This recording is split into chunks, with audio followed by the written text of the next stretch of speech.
de New York va vous présenter le voyage de Monsieur Perrichon.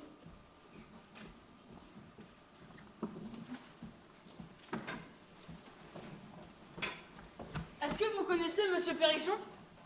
Non, qui est-ce? Vous saviez, le bourgeois qui est arrivé hier dans les Alpes, à Chamonix. À Chamonix? On dit Chamonix, pas Chamonix. Ah oui, j'en ai entendu parler. Apparemment, il n'a aucun respect pour les gens de campagne. Oui, c'est ça. N'a-t-il pas une fille? Si, je crois qu'elle s'appelle Henriette. Elle a deux prétendants qui se retrouvent en compétition pour sa main. Armand et Daniel. Il paraît que monsieur va avoir la Légion d'honneur. Ah oui? Mais pourquoi? Bah parce qu'il est carrossier. Ah oui, bah oui, ah. Il a aussi une femme, c'est une petite famille. Je crois les apercevoir au loin. Ils reviennent d'une balade à cheval. Mais ils ont l'air pressés. Il doit y avoir une urgence.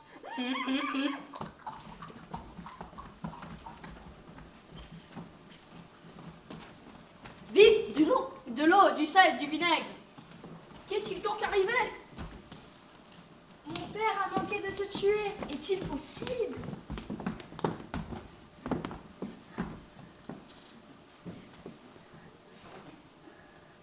Ma femme, ma fille, mon aubergiste.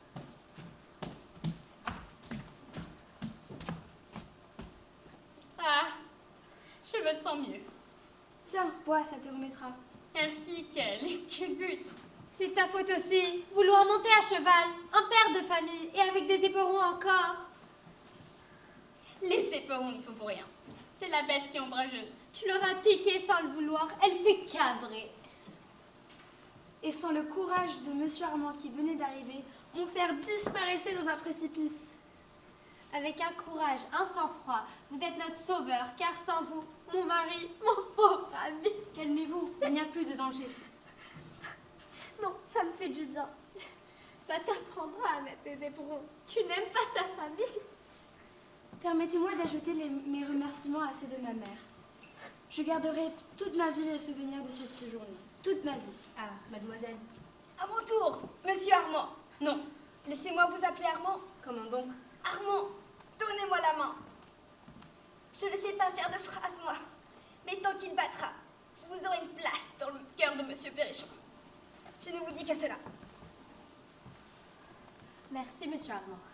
Merci, Monsieur Armand. Mademoiselle Henriette. Je commence à croire que j'ai eu tort de prendre mon café ce matin. Vous ferez reconduire le cheval. Nous retournerons en voiture. Mais je t'assure, ma chère amie, que je suis assez bon cavalier. Aïe! Quoi? Rien. Les reins. Viens te reposer un moment. Non, je dois repartir tout de suite. Je ne peux pas rester sur cet échec. Foi de monsieur Perrichon. Tu n'es pas raisonnable. Monsieur Perrichon, me feriez-vous la joie de m'autoriser à vous accompagner? Bien sûr. Allons-y, mon ami. Monsieur Perrichon, vous êtes incorrigible.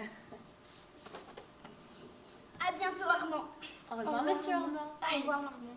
j'ai trop serré.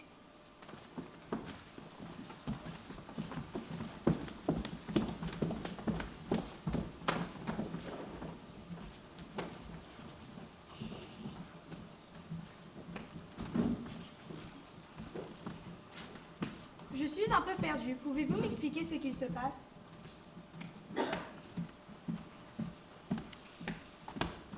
Bah en fait, Armand semble avoir gagné le cœur d'Henriette, mais Daniel ne lâche pas prise, il essaie de gagner le cœur de Monsieur Perrichon à son tour.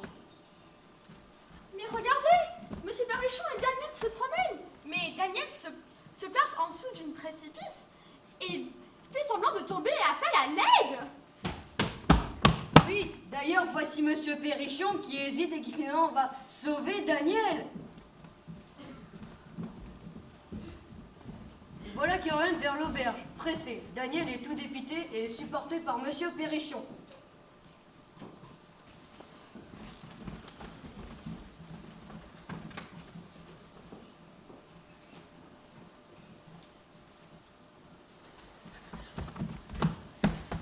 Vite! De l'eau, du sel, du vinaigre!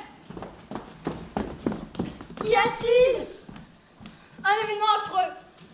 Faites-le boire, frottez-lui les tempes! Merci, je me sens mieux. Qu'est-il donc arrivé? Sans le courage de Monsieur Perrichon. Oh non, ne parlez pas, je vous en supplie. C'est horrible! Nous étions sur la mer de glace. Le Mont Blanc nous regardait tranquille et majestueux. Le récit de Théramène. Mais dépêche-toi donc, mon père. Un instant, que diable!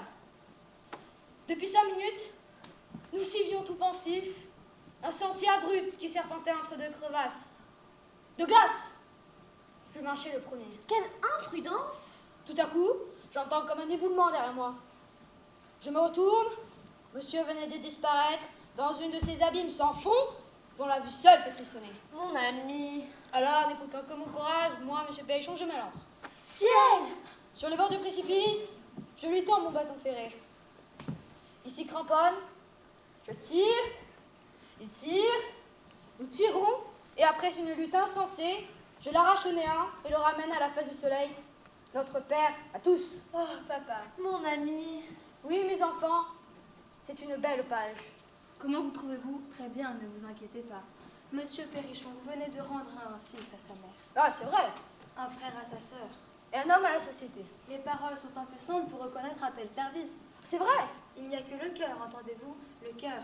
Monsieur Daniel, non, laissez-moi vous appeler donc Daniel. Comment donc? Chacun son tour. Daniel, mon ami et mon enfant, votre main. Je vous dois les plus douces émotions de ma vie. Sans moi, vous ne seriez qu'une masse informe et repoussante, ensevelie sous les frimas. Vous me devez tout, tout. Je ne l'oublierai jamais. Ni moi. Un jeune homme, vous ne savez pas le plaisir qu'on éprouve à sauver son semblable. Mais monsieur, papa, monsieur le sait bien, puisque tantôt... Ah! Oui, c'est juste. Enfin, ouf! On peut dire que c'était une belle journée.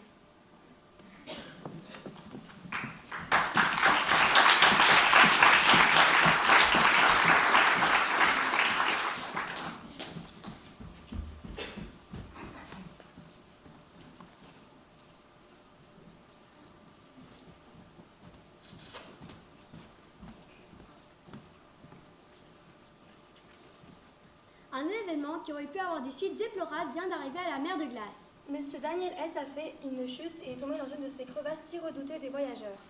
Un des témoins de cette scène, Monsieur Perrichon, qui nous permet de le nommer, notable commerçant de Paris et père de famille, n'écoutant que son courage, s'était lancé dans le gouffre et au mépris de sa propre vie.